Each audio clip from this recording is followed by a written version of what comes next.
Assalamualaikum warahmatullahi wabarakatuh. Pemirsa PKTV, apa kabar Anda? Jumpa lagi bersama kami di PKTV Talk yang setiap Senin, hari Rabu, dan hari Jumat menemani Anda dengan berbagai macam topik dan pembahasan yang sedang dibahas ya di kalangan masyarakat. Nah, kali ini saya mencoba untuk membahas satu topik yang mungkin Anda sudah memahami ya, tapi ada juga beberapa yang ingin tahu lebih jauh, yaitu kita ingin membahas tentang mengenal seperti apa dan bagaimana varian Omikron itu. Bersama kami ada di studio, meskipun beliau kita diskusi jarak jauh dengan menggunakan streaming. Langsung saja saya sapa Dr. Dian Tarigan. Apa kabar Bu Dokter? Kabar baik, Alhamdulillah. Alhamdulillah. Terima kasih sudah bergabung bersama kami Bu. Ya, sama-sama. Ya, pemirsa PKTV, semoga apa yang kami bahas ini bisa bermanfaat bagi Anda, karena ini sedang mewabah ya di lingkungan kita, baik secara lokal Kalimantan Timur maupun malah secara nasional, semua kelihatannya mengalami kondisi yang sama. Kita ingin nanya langsung kepada beliau, Dr. Dian, yang akan kita coba diskusi maupun berbagi cerita tentang penyakit yang memabah kita saat ini. Nah, Bu Dokter, saya ingin langsung bertanya Bu tentang Omikron ini. Ada beberapa masyarakat mungkin yang sudah paham karena baca dan mendengar dari beberapa sumber media. Namun kita ingin tahu juga, mungkin ada sebagian yang ingin lebih mengenal seperti apa, atau mungkin bisa dijelaskan varian Omikron itu seperti apa. Silakan Bu Dian. Assalamualaikum warahmatullahi wabarakatuh. Assalamualaikum warahmatullahi wabarakatuh. Terima kasih kepada PKTV yang telah mengundang saya untuk memberikan share sedikit ya tentang virus Omikron ini. Karena kita tahu bahwa virus ini adalah virus generasi yang keempat, setelah sebelumnya kita tahu ada virus beta, gamma, delta ya, banyak ya. Ada Omikron yang keempat. Kita tahu bahwa awal kali Indonesia ini mendapatkan pasien-pasien Omikron adalah pada bulan Desember 2021 kemarin, pada saat banyak merayakan tahun baru ya, baru dan Natal, yang kita mendapatkan Omikron ini. Penyakit yang disebabkan virus Omikron ini awalnya kan virusnya alpha itu pada bulan Desember tahun 2019. Jadi pada bulan Maret itu adalah kasus pertama di Indonesia. Jadi ini kan bulan Maret nih ya. Iya. Ceritanya mau ulang tahun yang kedua ya.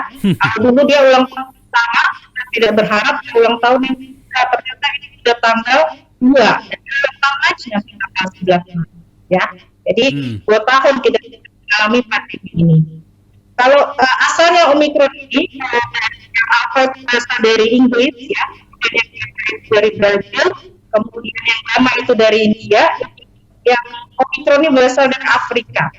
Kenapa banyak Omikron di Afrika? Karena kita tahu bahwa Afrika ini adalah negara yang belum berkembang. Jadi banyak penduduknya yang tinggal di tempat-tempat yang jauh dari keramaian dan tidak bisa menjangkau fasilitas kesehatan. Kemudian cakupan vaksinasi di Afrika itu rendah, ya, jadi banyak di sana pasien-pasien yang menderita penyakit kita sebut dengan COVID-19. Dan banyak pasien-pasien imunokompromat, pasien-pasien yang daya tahan tubuhnya rendah, pada ekonomi, ya, kesehatan, dan juga banyak penyakit HIV. Ini adalah varian yang paling berbahaya, atau dalam artian ya lebih mudah menular.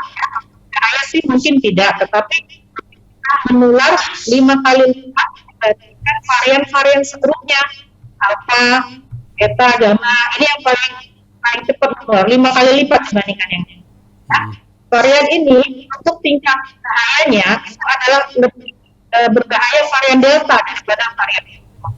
Namun begitu, kita sebagai penduduk tidak boleh merasa panik, juga tidak boleh, merasa menggampangkan juga tidak boleh. Kenapa? Karena kita sudah mengalami masa-masa pandemi yang sangat berat. Pertama pada saat kemarin ya, yang virus yang Delta itu banyak sekali terjadi kematian pada saat itu. Karena apa? Karena virus Delta ini adalah virus yang menyerang seluruh paling banyak di anggota tubuh, terutama di paru-paru.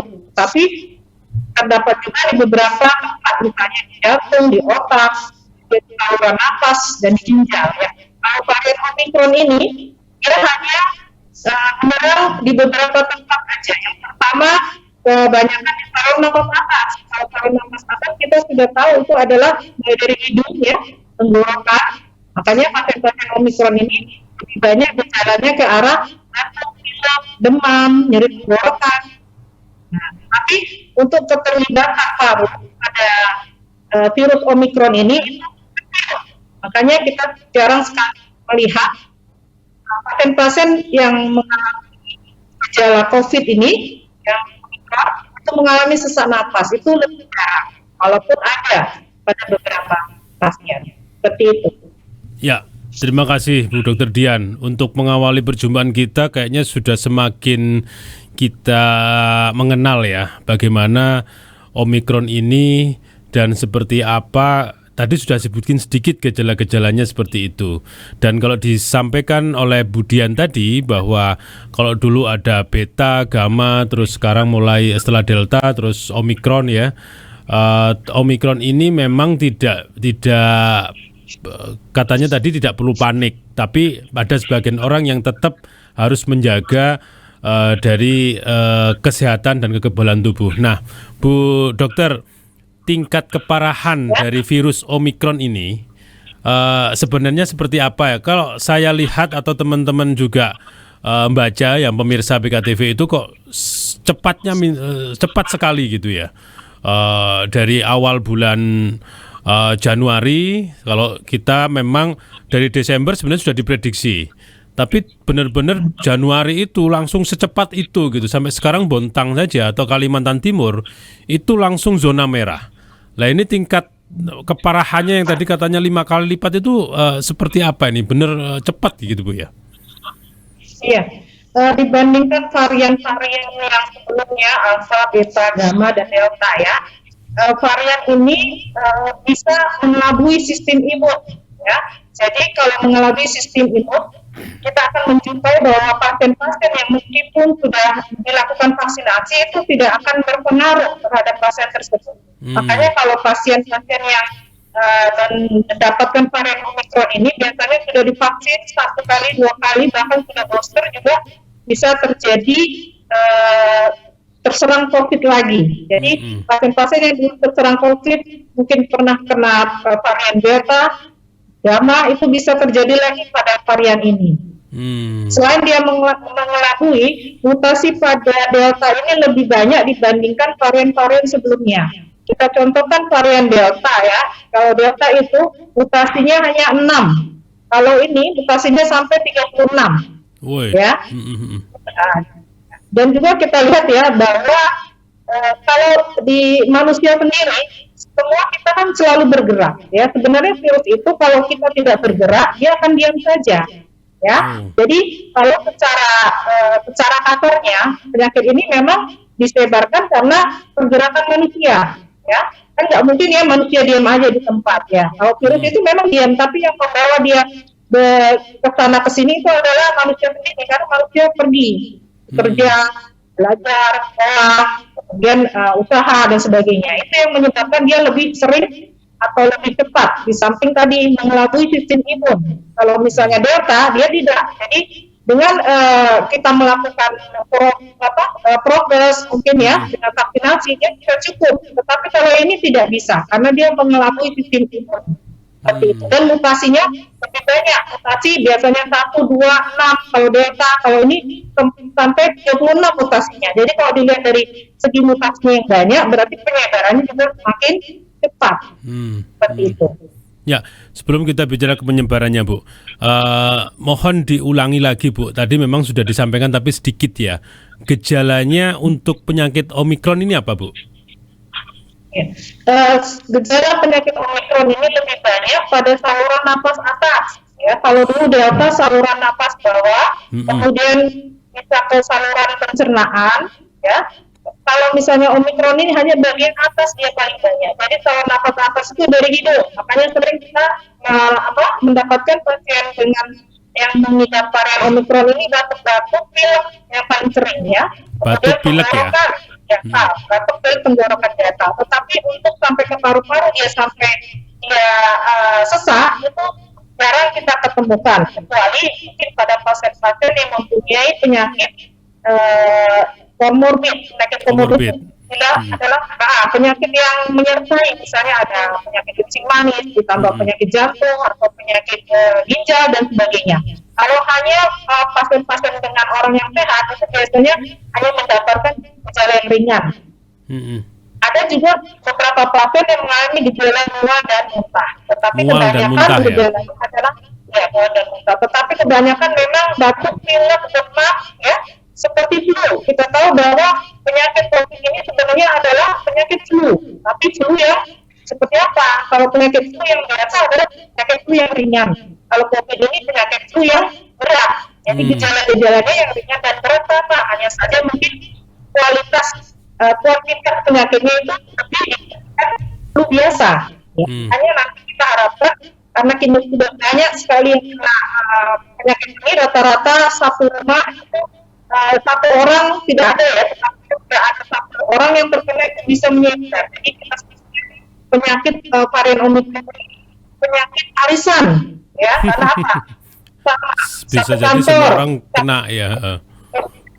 Nah, satu rumah, nah itu tempat pekerjaan itu sudah tidak asing lagi. Dan diharapkan nanti kalau semuanya kena itu akan terjadi endemi, penyakit yang biasa terjadi. Seperti itu. Jadi memang kondisi ini memang harus kita lalui. Kadang-kadang kita juga harus dalam artian makin makin banyak infeksi orang akan terjadi kekebalan namanya kekebalan imunitas ya. Tapi kita juga tidak boleh banyak dalam artian kita tidak usah divaksin karena kalau divaksin vaksin itu gunanya untuk Omikron tidak bisa dicegah, terus masuk ke dalam tubuh tidak bisa dicegah, ya. Jadi tujuannya kita vaksinasi itu adalah mencegah tapi untuk agar jika terkena Omikron kita tidak mendapatkan gejala yang parah. Jadi jangan salah nanti tidak kita vaksin 1, 2 lagi terus kena lagi Omikron, vaksin juga kena. Nah itu tidak ya. Kenapa? Karena kalau kita vaksin justru kita mendapat Omikron itu gejalanya ringan. Rata-rata pasien Omikron yang dirawat di rumah sakit rata-rata bisa sembuh dan kemudian kita cepat dibandingkan varian Delta. Ya. Dijelaskan sangat jelas bahwa gejala dari Omikron ini batuk, pilek, radang, tenggorokan, demam, dan kadang-kadang mual dan muntah gitu ya. Bagi pemirsa yang saat ini merasakan hal itu, nah ini Bu, saat ini banyak sekali yang merasakan hal seperti itu. Apakah itu merupakan gejala Omikron, Bu? Ya, kalau kita lihat gejala yang saya sebutkan tadi, ya, karena ini kan setelah pandemi ya, kita tidak salah harus dari sesuatu Omikron misalnya, COVID. Tapi kalau kita hanya menebak-nebak pemeriksaan, misalnya kita tidak melakukan, kita tidak tahu, ya. Ada beberapa orang yang tidak melakukan pemeriksaan, dengan kata lain, kita tahu sudah Omikron, nanti kalau kita akan mengganggu aktivitas segala macam, itu boleh-boleh saja. Tapi kita hukum yang seperti itu. Asal saja dia sadar bahwa penyakit yang seperti ini itu kemungkinan besar memang menjadi segera memastikan diri atau sendiri. Iya. Nah, seperti itu. Tapi salah satu yang Ibu sampaikan tadi karena penyebarannya cukup cepat, kadang-kadang dialami oleh pemirsa PKTV ini, satu keluarga satu yang kena, yang lain kemungkinan besar kena. Benar nggak seperti itu, Bu? Ya, seperti itu, Pak. Karena dia penyebarannya tadi 5 kali lipat, ya. Mungkin varian lain tidak seperti itu. Karena varian lain jaga jarak itu akan mempengaruhi sangat bagus, ya. Kemudian kita prokes yang ketat, cuci tangan segala macam itu semua sudah kita lakukan. Tapi kalau untuk varian Omicron ini, dia sangat mungkin tidak bisa berjarak 2 meter misalnya seperti Delta, ya. Jadi dia sampai 1 kali penyebarannya. Jadi kalau kita dalam satu rumah itu ada yang kena Omicron, kemungkinan yang lainnya misalnya batuk pilek, ini kita sudah bisa menduga, ya, artinya menduga ya. Nanti setelah kita periksa baru kita menemukan gejala, baru kita menemukan orang sini positif, itu baru jelas. Kita baru bilang ini Omicron gitu. Jadi tidak apa kita curiga ke arah Omicron karena memang kondisinya pandemi. Pandemi itu kan kejadian yang terjadi secara menyeluruh di suatu daerah seperti itu.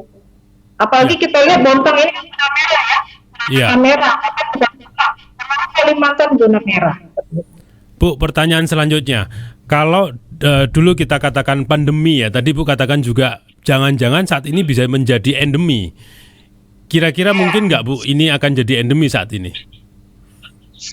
Mungkin sekali. Kalau beberapa negara lain seperti Inggris, ya, itu sudah mengumumkan bahwa pandemi ini sudah menjadi jadi mereka sudah menganggap seperti biasa. Jadi kantor dibuka, sekolah dibuka, perusahaan karyawannya dibolehkan masuk, tapi tetap memakai masker. Jadi sudah dianggap sebagai endemi. Jadi tidak kemungkinan Indonesia sebentar lagi juga akan endemi. Cuma belum digaungkan, ya. Sampai di negara-negara yang luar seperti Inggris sudah dianggap endemi, ya, karena memang selain cepat dan saat ini mungkin yang saya katakan kita semua sudah sangat dekat dengan mereka yang sakit, seperti yang bukan menjudge itu sakit, ya, tapi gejalanya kurang lebih sama dengan yang Ibu katakan tadi. Karena ya mungkin pemirsa juga mengakui hal yang sama di kanan kiri kok. Ada yang demam, ada yang seperti ini dan ini, Bu. Dan ternyata beberapa menggunakan obat yang di toko-toko gitu, Pak. Dan itu mereka sedikit berhasil gitu. Apakah benar pengobatannya seperti itu? Kita kembali kepada penyakit ini sendiri, ya, bahwa penyakit ini kan sama seperti penyakit flu biasa. Ya. Karena cuma dia lebih parah, itu bedanya. Dan kita tahu juga bahwa penyakit flu itu disebabkan oleh virus, dan penyakit virus ada penyakit yang dapat sembuh sendiri, ya. Kalau kita minum obat itu hanya untuk mengatasi gejala, tapi sebenarnya yang menyembuhkan itu bukan obatnya, tetapi daya tahan tubuh kita sendiri. Karena daya tahan tubuh, maka kita sembuh dari penyakit. Tetapi untuk misalnya gejala batuk, kadang kan orang untuk mengatasi supaya dia bisa tidak batuk, ada yang minum minuman hangat misalnya, ya, ada yang minum jamu-jamuan, itu sah aja. Karena kita tahu bahwa sampai sekarang pun di dunia untuk penyakit Omicron atau penyakit yang disebabkan oleh virus COVID ini itu belum ada yang betul-betul terbukti, ya.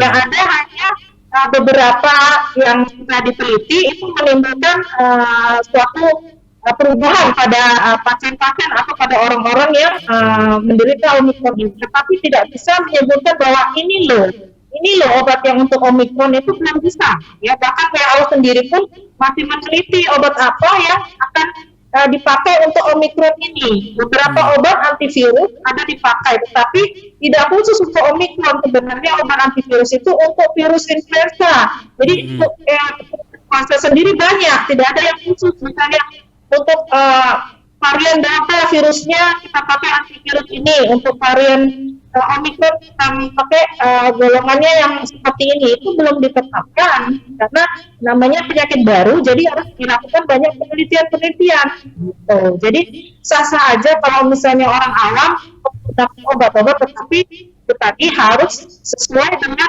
aturan. Kadang-kadang kita membeli obat tidak sesuai aturan, kita saja, dan juga kita harus tahu dosisnya kapan, dosisnya berapa, kapan obat tersebut diminum, sampai berapa hari. Nah, itu yang perlu kita harus hati-hati kalau untuk yang awam. Tapi boleh membeli obat-obat untuk mengatasi batuk, pilek misalnya, atau demam, itu silakan saja. Karena yang menyembuhkan nanti bukan dari obat tersebut, tetapi yang menyembuhkan adalah daya tahan tubuh sendiri. Karena penyakit ini adalah penyakit self-limiting disease. Jadi namanya penyakit yang bisa sembuh sendiri, seperti influenza. Kalau influenza, istirahat, minum air putih yang banyak, ya, kemudian makan bergizi, seperti itu. Iya. Ini informasi sangat luar biasa bagi Bapak Ibu sekalian. Boleh-boleh saja membeli obat yang di pasaran gitu ya. Yang penting memang sesuai dengan penyakitnya ya. Kalau pilek ya diobati pilek. Tapi yang paling utama kata Ibu bukan itu. Ternyata daya tahan tubuh kita yang mesti harus dikuatkan. Nah, Bu, ada nggak cara yang paling direkomendasikan oleh Ibu kira-kira kalau selain dengan obat-obatan yang apa namanya dikenal oleh mereka ya, contoh kalau kita pusing mungkin paracetamol ya, bapak panas gitu ya, yang kira-kira lebih meningkatkan daya tahan tubuh gitu, apa yang mesti harus dilakukan, Bu? Kalau untuk meningkatkan daya tahan tubuh biasanya ya umum aja ya, seperti cukup istirahat ya. Cukup kemudian istirahat ya.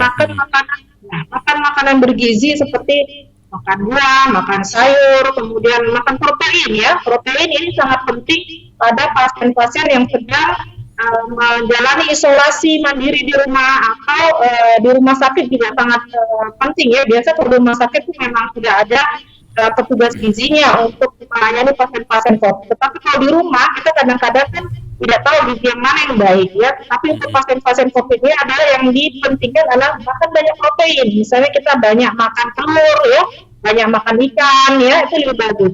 Kita hindari makanan-makanan yang bersifat seperti makanan junk food ya, junk food itu makanan yang mudah dimasak atau langsung jadi. Nah, itu kita hindari seperti itu.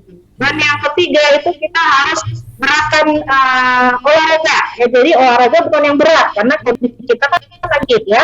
Olahraga ringan misalnya jalan di tempat. Jadi kita pada saat isolasi mandiri itu tidak tepat karena kita tahu bahwa pada pasien-pasien COVID ini kan dia kalau dia menyerang paru ya, kalau dia menyerang paru-parunya itu kelihatan kaku kalau kita lihat dari ini ya, kalau kita lihat dari secara ini ya pakai mikroskop ya, jadi paru-parunya itu sel-sel paru-parunya itu terjadi kaku. Jadi kalau misalnya dia kaku, tentunya akan kesulitan untuk bernapas. Jadi kita harus latihan pernapasan, misalnya mengangkat tangan, kemudian mengeluarkan darah dari mulut, menarik nafas lagi, keluarkan lagi, kemudian olahraga ringan, misalnya jalan di tempat, lari-lari kecil, bisa seperti itu. Karena kalau kita banyak istirahat, tentunya otot-otot kita akan menjadi lemah. Kita tahu kayak gejala-gejala pasien Omikron ini adalah yang sangat cukup parah ya. Biasanya dia nggak batuk pilek, kadang-kadang lemas seperti itu. Apalagi dengan adanya batuk pilek, kemudian dengan adanya lemas, otot-ototnya tidak digunakan. Kalau tidak digunakan otot-ototnya, nanti lama-kelamaan aktivitasnya akan sangat terganggu setelah dia sembuh. Kan kita tahu ada istilah long COVID. Long COVID itu adalah COVID yang terjadi dalam waktu yang cukup lama. Misalnya pada pasien-pasien biasanya terjadi selesai COVID-nya 7-10 hari, ini bisa sampai 2 minggu, bisa sampai berbulan-bulan, ada yang seperti itu ya. Biasanya itu karena pada saat isoman tidak melakukan kegiatan-kegiatan aktivitas fisik yang ringan seperti itu. Jadi kita nanti paru-parunya akan tidak berkembang dengan baik.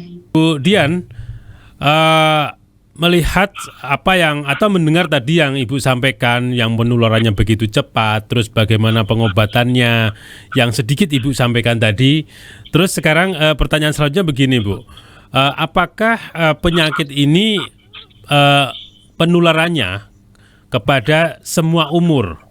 Artinya sasaran orang tua, anak muda atau dewasa, atau termasuk juga anak-anak, atau semuanya dengan cara pengobatan yang sama, atau seperti apa, Bu? Kalau yang kita alami sekarang ini ya di masa pandemi ya, karena Omikron ini semua lapisan masyarakat umur dari segi umur, dia tua, bayi, kemudian usia remaja itu semua kena.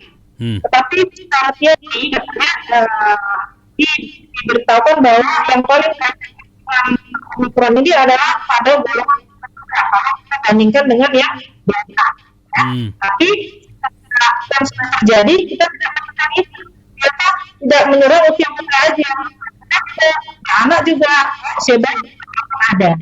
Kalau saya katakan usia bisa terserang virus ini,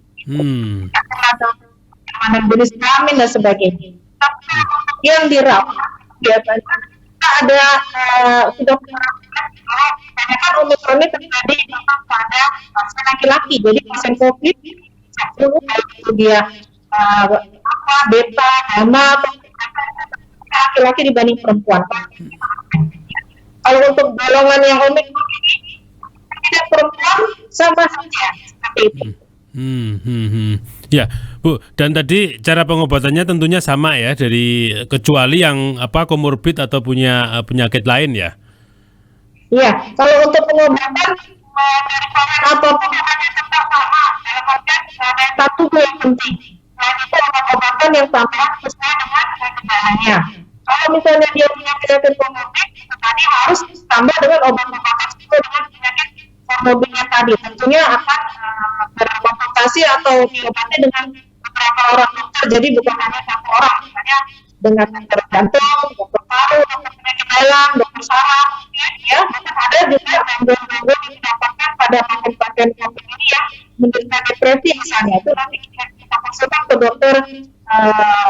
dokter jiwa misalnya. Jadi berbeda disiplin itu, karena kita tahu bahwa COVID ini bukan satu macam ilmu, jadi berbagai macam ilmu dapat terjadi gangguan pada pasien-pasien yang menderita virus COVID ini. Ya.